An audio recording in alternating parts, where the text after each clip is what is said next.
என்னது வெறும் 450 ரூபா இருந்தா கோயம்புத்தூர்ல இருந்து பெங்களூருக்கு ஏசி பஸ்ல டிராவல் பண்ணலாமா? அட ஆமாங்க, ரீசெண்டா பாத்தீங்கன்னா நம்ம கோயம்புத்தூர்ல இருந்து பெங்களூருக்கு இந்த மாஸ் டிராவல்ஸ்ல ஓடக்கூடிய brand new AC seater come sleeper பஸ்ல தாங்க டிராவல் பண்ணியிருந்தோம். கரெக்டா 7:30 மணிக்கு குமரகுரு காலேஜ் சரவணம்பட்டியில இருந்து பஸ் கிளம்பிருச்சுங்க. 8:20க்குலாம் பாத்தீங்கன்னா காந்திபுரம் வரும்னு சொல்லியிருந்தாங்க. ஆனா 10 நிமிஷம் முன்னாடியே பாத்தீங்கன்னா காந்திபுரம் பஸ் ஸ்டாண்ட் வந்துருச்சுங்க.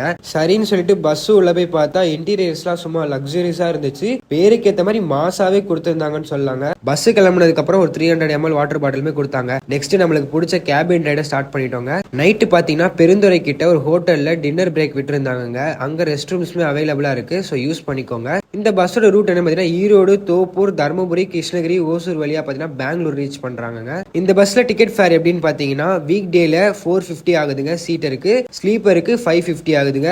அதே வீக்கெண்ட்ல பாத்தீங்கன்னா 550 சீட்டருக்கு ஆகுதுங்க, ஸ்லீப்பர்ல 700 ஆகுதுங்க. கேபின் ரைட்லாம் முடிச்சுட்டு நைட்டு நம்ம பர்த்ல போய் படுத்தோங்க. தூங்குறதுக்கு ரொம்ப ரொம்ப கம்ஃபர்டபுளா இருந்துச்சுன்னு சொல்லாங்க. மார்னிங் அத்திபலியில டீ போர்டிங் ஸ்டார்ட் ஆக ஆரம்பிச்சது. கலாசிபாளையம் வரைக்கும் முடியும்னு சொல்லியிருந்தாங்க. ஒரு 5 நிமிஷம் பிஃபோரா பெங்களூர் மெஜஸ்டிக் பஸ் ஸ்டாண்ட்ல நம்மளை இறக்கி விட்டுட்டாங்க. எத்தனை மணிக்கு 4:50. இந்த பஸ்ல நம்ம டிராவல் பண்ணி ஃபுல் vlog நம்ம சேனல்ல அப்லோட் பண்ணிருக்கோம். சோ மறக்காம செக் பண்ணி பாருங்க. இந்த ஷார்ட்ஸ்க்கு ஒரு லைக் போட்டு நம்ம சேனலை சப்ஸ்கிரைப் பண்ணி வச்சுக்கோங்க. இன்ஸ்டாகிராம்ல பாத்தீங்கன்னா ஃபாலோ பண்ணிக்கோங்க. டாடா மக்களே.